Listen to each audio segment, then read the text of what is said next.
Hey friends, welcome to another edition of Timmy Talks. Today we're taking a train ride on the Indian rail system from Bangalore, India to Hyderabad. Come along, it'll be fun.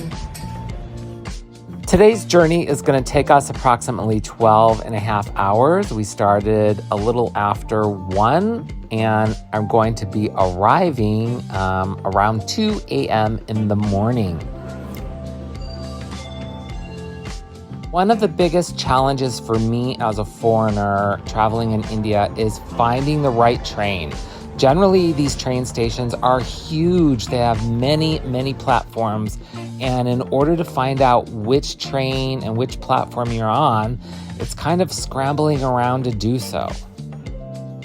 Now, don't get me wrong. There are a ton of help desks. There are always people that are willing to point you in the right direction.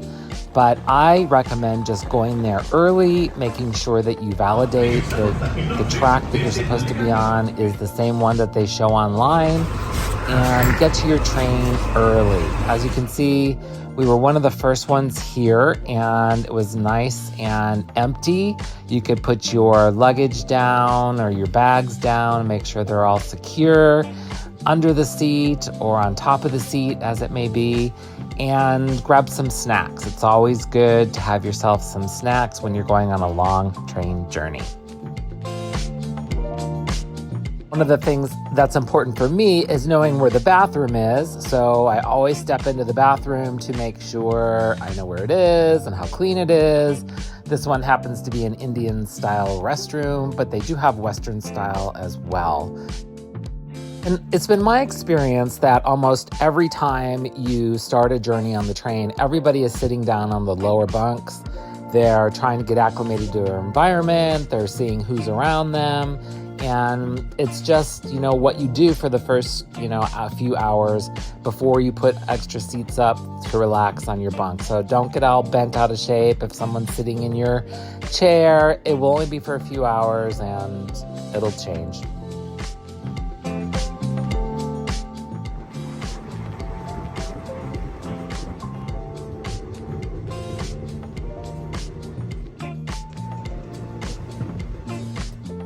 Now, the countryside leaving Bangalore and on its way to Hyderabad is beautiful. There was this lake out there with these mountains surrounding it.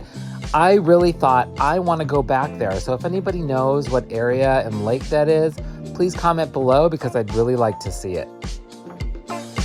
And once the train is started, you will be given your sheets and a pillow. I actually paid for and asked for extra pillows because I like to have multiple pillows, and people are constantly coming by with food. So you're not going to be hungry or thirsty. People will be bringing things to make sure that you are okay.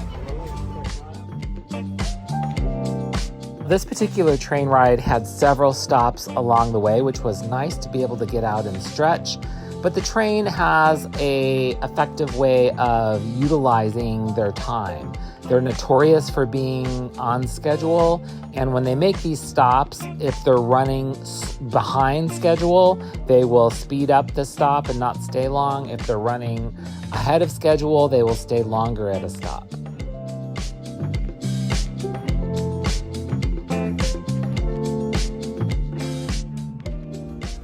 At this particular stop, the food people came on board. We had pre-ordered our dinner, which was chicken biryani. And actually, for train food, I thought it was fantastic. It actually cost only 150 rupees, which is almost like $2 for a full-on meal. And it was excellent.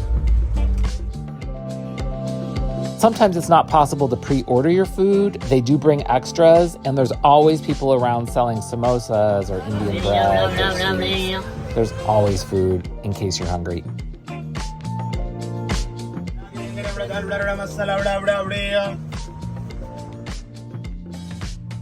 Around 9 p.m., the mood inside the train changes, and people become more quiet.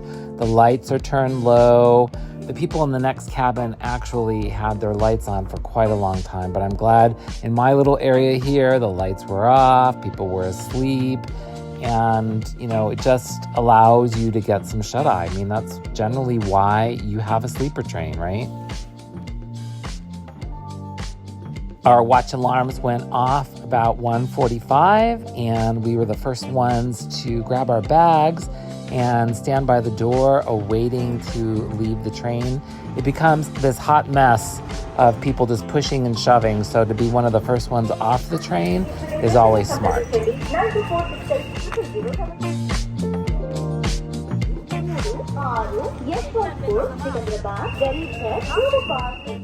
If you don't know which way the exit is, just follow the flow of people and it'll lead you right out of the train station where there are many autos and taxis waiting for you to take you to your destination. We utilize Uber a lot, and Uber is available in Hyderabad, and we're shortly on our way home. I hope you enjoyed today's edition of Timmy Talks. Take a train in India. It's a lot of fun.